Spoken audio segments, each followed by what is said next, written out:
Nous avons beaucoup parlé des implants dentaires, mais est-ce que nous connaissons d'où viennent-ils et comment ces implants ont-ils été conçus? Il est aussi intéressant de retracer l'histoire de l'évolution de cet outil de soin pour devenir un matériel fiable et compatible à notre corps. Cela peut vous surprendre, mais les implants dentaires existent depuis des siècles. En fait, les premiers implants dentaires remontent à l'an 600. Un ensemble complet de dents a été apprécié dans les civilisations à travers l'histoire à des fins fonctionnelles et esthétiques. L'importance accordée aux dents a conduit à l'invention de diverses solutions de remplacement de celles-ci qui ont finalement conduit aux implants dentaires. Cependant, ils ont progressé au fil des ans. Alors, si vous envisagez de vous faire poser un implant dentaire aujourd'hui, vous devrez être reconnaissant. Vous vivrez une expérience sûre avec un minimum d'inconfort. La plupart des pratiques originales étaient barbares, douloureuses et parfois mortelles. Voici un aperçu du contexte historique et de l'évolution des implants dentaires. Il faut envisager que les implants dentaires remontent à 4000 ans lorsque des chevilles en bambou ont été sculptées en Chine et utilisées pour remplacer les dents manquantes. Ceux-ci ont été fixés sur l'os dans la bouche. Environ 2000 ans plus tard, les Égyptiens ont adopté une pratique similaire consistant à sculpter des métaux précieux et à les ancrer sur la mâchoire. Le premier cas enregistré d'implant métallique a été trouvé chez un roi égyptien 1000 ans avant. Tout au long de cette histoire, en 1931, le Dr Wilson Popenoe avec sa femme Dorothy ont trouvé le crâne d'une jeune femme au Honduras. Sa mâchoire inférieure avait 3 dents manquantes qui avaient été remplacées par des coquillages. Les coquilles avaient été façonnées pour imiter la structure des dents. La croissance osseuse et le tartre étaient présents de sorte que ces dents ont été conçues pour la fonction et non pour l'esthétique. Aujourd'hui, la technologie moderne a fait des implants dentaires la solution idéale pour les dents manquantes et de manière beaucoup plus rassurante. Et maintenant, essayons de comprendre comment la conception des implants dentaires a-t-elle changé au fil du temps. Avant l'invention des implants dentaires modernes en titane, le principal problème avec les implants dentaires était le rejet des corps étrangers.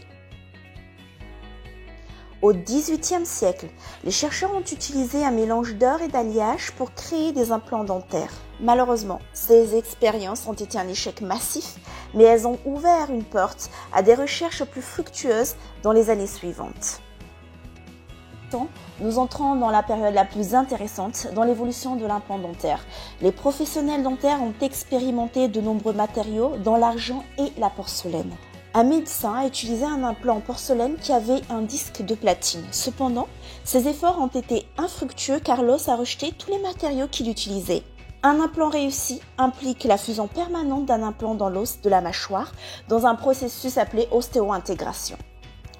Le temps passe, mais les spécialistes n'ont cessé de travailler sur l'évolution des implants dentaires.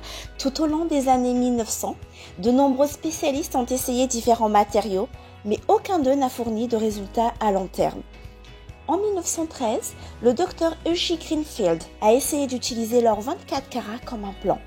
Ensuite, 2 frères, les docteurs Alvin et Moss Truck, ont essayé d'utiliser des appareils en vitalium après avoir observé le matériau utilisé dans les implants osseux de la hanche. Ces montages duraient alors plus longtemps et les frères ont été reconnus comme les premiers à avoir réussi à placer un implant dans l'os de la mâchoire. Alors, une question se pose dans cette progression. À partir de quand les implants dentaires sont-ils devenus populaires ? En 1952, le chirurgien orthopédique et professeur de recherche, le Dr Per Ingvar Brånemark, a jeté les bases des implants dentaires modernes. Au cours d'une étude sur la cicatrisation et la régénération osseuse, il a implanté un morceau de titane sur le fémur d'un lapin. Il n'a pas pu l'enlever car le titane avait fusionné avec l'os. Après de nouvelles expériences, il a utilisé du titane pour remplacer une dent manquante chez l'un de ses patients en 1965 et ce fut un succès. Cette découverte a été une percée importante dans l'industrie des implants dentaires. Il a ensuite publié plusieurs études expliquant les avantages de l'utilisation du titane dans les implants dentaires. Grâce au professeur Per Ingvar Brånemark, les implants dentaires se sont améliorés au fil des ans pour devenir ce qu'ils sont aujourd'hui. Et vous voilà maintenant un peu plus rassurés. Maintenant, nous allons parler des implants actuels. Depuis la découverte du professeur Per Ingvar Brånemark, le titane est utilisé pour fabriquer des implants dentaires. Plus de 7 millions d'implants du système Brånemark ont été transplantés sur des millions d'autres implants de sociétés plus récentes. Les implants dentaires continuent d'être fabriqués à partir de titane de haute qualité et façonnés de manière à pouvoir être solidement fixés à l'os de la mâchoire. Une vis en alliage de titane est fixée à la mâchoire. Lors de la cicatrisation, la vis fusionne avec l'os. Ensuite, une couronne est insérée sur la vis. Bien que cette méthode comporte quelques risques, c'est toujours la meilleure et la plus efficace avec les méthodes de pose d'implants. Après ces explications, peut-être envisagez-vous maintenant de vous faire poser des implants? Eh oui, c'est le bon moment. Maintenant, nous allons parler des implants dentaires modernes et leur taux de réussite très élevé. Les dentistes, cliniciens, chirurgiens orthopédistes et autres professionnels de la santé considèrent les implants dentaires comme la meilleure solution pour les dents manquantes. Les applications d'implants dentaires comprennent les prothèses dentaires, les ponts et les couronnes, même s'il ne manque qu'une seule dent. Les implants actuels sont disponibles dans une variété de formes et de tailles pour s'adapter à différentes dents. Leurs surfaces ont été créées pour améliorer l'intégration transparente. Au lieu d'être droites et lisses, elles sont rugueuses pour augmenter la surface où l'os peut s'attacher. La texture améliore le processus d'ostéo-intégration. Et maintenant, je vais vous rassurer un peu plus en vous parlant du taux d'échec extrêmement faible de la pose de l'implant dentaire.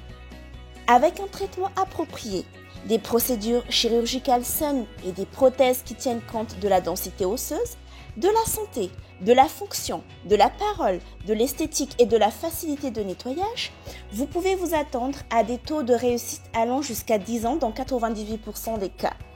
En revanche, les bridges, les couronnes et les canaux radiculaires n'ont un taux de réussite à 10 ans que dans environ 80% des cas. En fait, presque toutes les chirurgies médicales ont un taux de réussite sur 10 ans de seulement 75%. Ça veut dire que la chirurgie des implants dentaires est devenue extrêmement réussie et prévisible. En plus d'être une solution efficace et durable, les implants dentaires vous permettra de restaurer l'apparence du visage. Il vous permettra de bien manger, de vous offrir un très beau sourire et de prévenir la perte osseuse en stimulant la mâchoire. La question est maintenant de savoir comment trouver une clinique dentaire de confiance sans vous ruiner pour la pose de vos implants dentaires. L'un des meilleurs moyens de réduire l'échec des implants dentaires consiste à travailler avec un dentiste professionnel qui utilise des implants dentaires de qualité. Pour ça, nous vous invitons à visiter la page de dentisis.fr pour trouver une liste de cliniques dentaires fiables et des destinations qui correspondent à vos attentes.